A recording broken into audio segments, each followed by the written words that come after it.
शिव तत्व कह रहा है। मैनावती ने कहा अपने भाई भर्तरी से दूसरा संवाद कहा,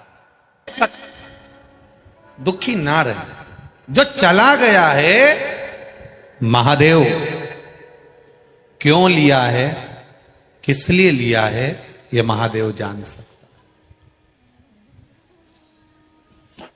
क्यों लिया, किस लिए लिया, यह महादेव के ऊपर। जो चला गया उसके लिए ज्यादा दुख ना करो भर्तरी। अगर आप दुख करोगे तो अपने शरीर को कष्ट प्रदान करोगे, अपने शरीर।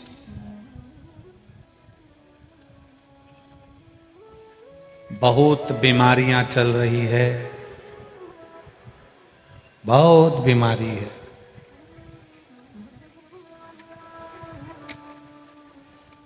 दो चीजें याद रखिए,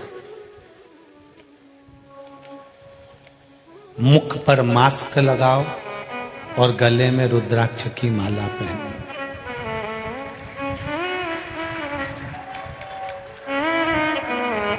बहुत बीमारियां चल रही है, दो चीजों का ध्यान रखो, मुख पर मास्क लगाओ, गले में तुलसी या रुद्राक्ष की माला पहनो। मुख पर मास्क लगाओगे तो शरीर बचा रहेगा, गले में माला पहनते रहोगे रुद्राक्ष की तो सनातन धर्म बचा रहेगा।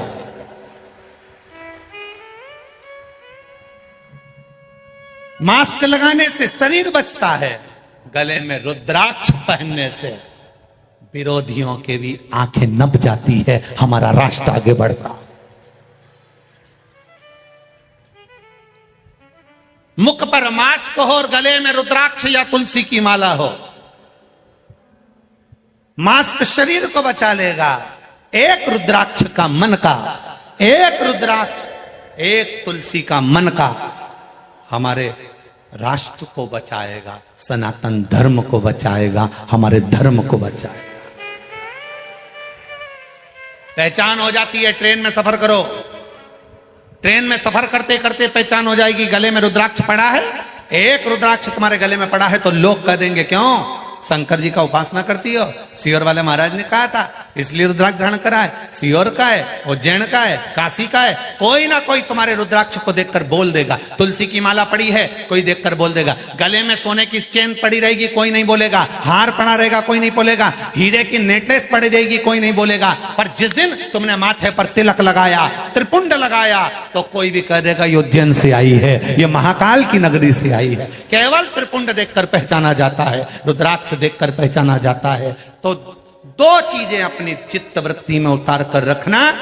बहुत बीमारियां चल रही है, शरीर को बीमार करने की भी बीमारी हो रही है और सनातन धर्म को भी बर्बाद करने की बीमारी हो रही है।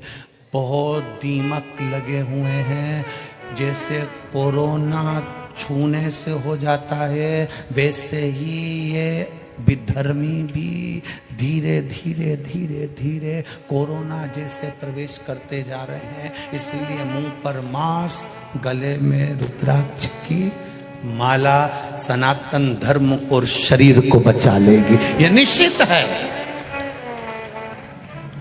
जाओ शिव के मंदिर, शंकर की चौखट पर, शिव की आराधना में, शिव के गुणगान में।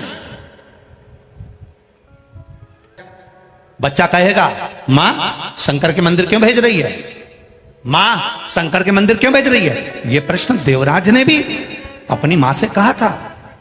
देवराज ब्राह्मण ने 4 बार अपनी माता से प्रश्न किए, मां तू मंदिर क्यों जाती है, तू शिवालय का निर्माण क्यों करती है, तू शिवलिंग शंकर की आराधना क्यों करती है, शिव तत्व को क्यों ज्ञात करती है। मां शंकर के मंदिर जाने से क्या होता है। जब देवराज के प्राण छूटे, चोरी करने वाला वो देवराज जब अपने प्राणों को त्यागता है और शंकर भगवान उसको नंदी पर बिठाकर लेकर कैलाश जाते हैं, तो उसने सारे भृंगी श्रृंगी से पूछा कि मैं तो चोर था, पापी था, फिर मुझे ऐसा कौन सा पुण्य का फल मिला कि मुझे कैलाश धाम मिला। तो कह दिया तेरे घर की माँ शंकर के मंदिर में 1 लोटा जल चढ़ाती थी, 1 एक घर का व्यक्ति अगर एक लोटा जल चढ़ा रहा है तो 7 पीढ़ी को नहीं 71 पीढ़ी को तार रहा है। एक लोटा जल चढ़ाने पर 71 पीढ़ी तर जाती है।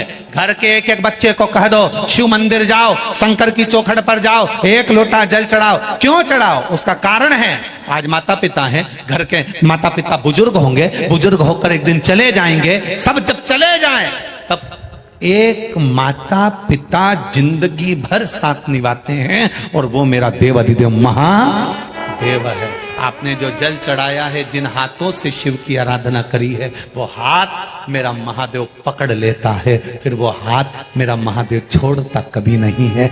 एक बार उसने पकड़ लिया तो छोड़ेगा नहीं, छोड़ेगा नहीं।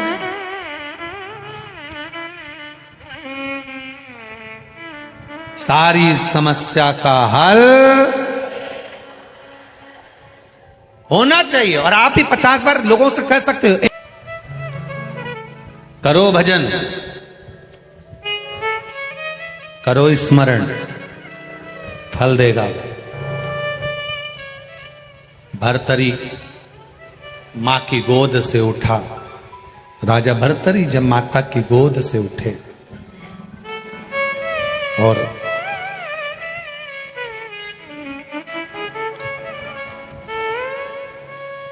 माता की गोद से जब राजा भर्तरी उठते हैं,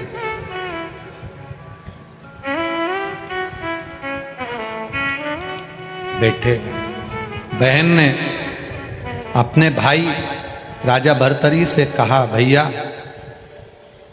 सुनो,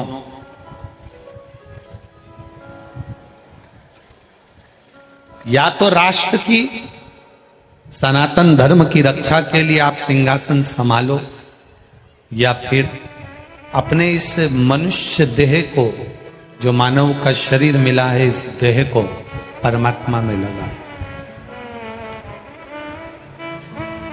बहुत ध्यान देना, ये केवल एक बहन का और भाई का संवाद नहीं है, ये कोई साधारण सा संवाद नहीं है। एक बहन राजा विक्रमादित्य ने भी बना ली थी मुंह बोली बहन। जब राजा विक्रमादित्य भ्रमण करने के लिए गए, घूमने के लिए गए, घूमते घूमते उन्होंने देखा कि नदी में एक युगल जोड़ी, एक लड़का एक लड़की, एक स्त्री एक पुरुष पानी में बह रहे हैं। राजा विक्रमादित्य देखकर आश्चर्य में पड़ गए, आश्चर्य में पड़ गए। और राजा विक्रमादित्य जब आश्चर्य में पड़े, देखकर थकित रह गए, आश्चर्य में।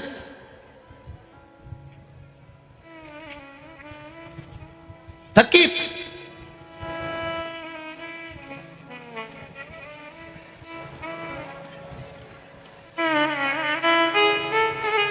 देखा कोई बचाने वाला नहीं है, राजा विक्रमादित्य पानी में कूद गए। कूद कर उन्होंने दोनों, वो स्त्री और पुरुष को, वो नवयुगल जोड़े को बाहर निकाला। पूछा, कौन हो तुम?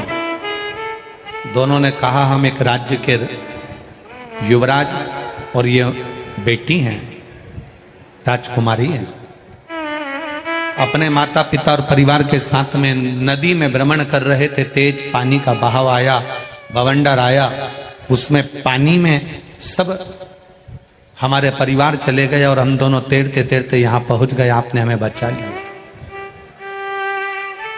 राजा विक्रमादित्य जिस लड़के और लड़की से बात कर रहे थे, उसमें जो लड़की थी, जो राजकुमारी थी, वो बड़ी सुंदर थी, अति रमणीय, बहुत सुंदर, जिसको देखकर देवता भी अप्सराओं को भूल जाए, इतनी सुंदर वो राजकुमारी थी,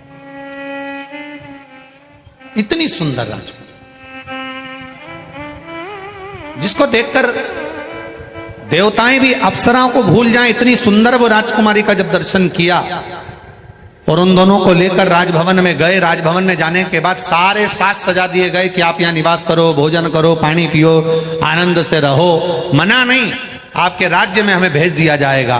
जब वो निवास करने लगे, इतनी सुंदर राजकुमारी, वो राजकुमार ने उस राजकुमारी के लिए विचार करा, कहा ये मेरी बहन है और हम इसके लिए वर ढूंढ रहे हैं, और इतना अच्छा राजा विक्रमादित्य है, इतनी सुंदर मेरी बहन है, क्यों ना राजकुमार ने विचार करा कि अपनी बहन का विवाह इस विक्रमादित्य राजा के साथ पक्का कर दूं। पर राजा विक्रमादित्य ने उन दोनों को रखा, जिमाया, पानी पिलाया, भोजन कराया, वस्त्र दिए, आभूषण दिया, रखा। खुश होकर राजकुमार ने राजा विक्रमादित्य से एक बात कह दी कि महाराज मैं बड़ा प्रसन्न हूं और प्रसन्नता के कारण कुछ आपको देना चाहता हूं, आप स्वीकार करेंगे? आप लेंगे? क्यों नहीं? राजा विक्रमादित्य ने कहा आप जो देना चाहते हो दो, मैं स्वीकार करूंगा। दे दीजिए, मैं स्वीकार करूंगा। देखिए बहुत दूर दूर से आप लोग कथा सुनने आए हो, बहुत ध्यान लगाकर सुनना। उज्जैनी की कथा है, महाकालेश्वर बाबा की पावन धरा से सुन रहे हो। एक क्षण की कथा भी इधर उधर ना जाए, एक क्षण की स्मरण। अब मैं आपको कुछ गिफ्ट देना चाहता हूं, मैं आपको कुछ पुरस्कार देना चाहता हूं। आपने हमको वस्त्राभूषण दिया, पानी दिया, रुकाया, सेवा करी, हम कुछ देना चाहते हैं, आप स्वीकार करेंगे? भगवान विक्रमादित्य ने कहा हम स्वीकार कर लेंगे, दे दीजिए, दे दो आप। महाराज मैं मेरी बहन को आपको देना चाहता हूं, स्वीकार करोगे? अब नगर का राजा विक्रमादित्य साधारण नहीं है। जरा समझिएगा कि राजा विक्रमादित्य थे कैसे। शिव का भगत कैसा होता है, शंकर भगवान का उपासक कैसा होता है, शिव की आराधना करने वाला कैसा होता है, जिसके घर के संस्कार श्रेष्ठ होते हैं उस घर का बेटा कैसा होता है, वो समझने का विषय है राजा विक्रमादित्य की कथा।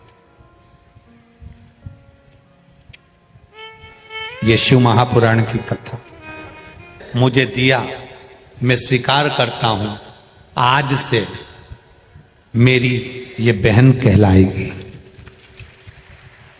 आज से मेरी ये बहन कहलाएगी, मैं इसको स्वीकार करता हूं। युवराज स्तुप्त हो गया।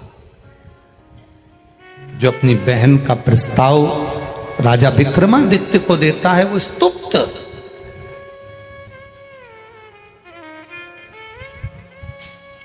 विचार करना जरा, राजा विक्रमादित्य के शब्द को सुनिएगा और अपनी जिंदगी में उतारिएगा। युवराज कहता है मैंने अपनी बहन आपको दी और आपने उसको बहन बना लिया। राजा विक्रमादित्य कहते हैं सुनो ए युवराज, एक शब्द याद रखना, जिसको पानी पिलाओ, जिसको भोजन कराओ, जिसको वस्त्र दिलाओ, जिसको आभूषण दिलाओ, जिसको तुम अपने घर में पनाह दो, जिसको तुम किसी भी रूप में कृपा करो, करुणा करो, दया करो,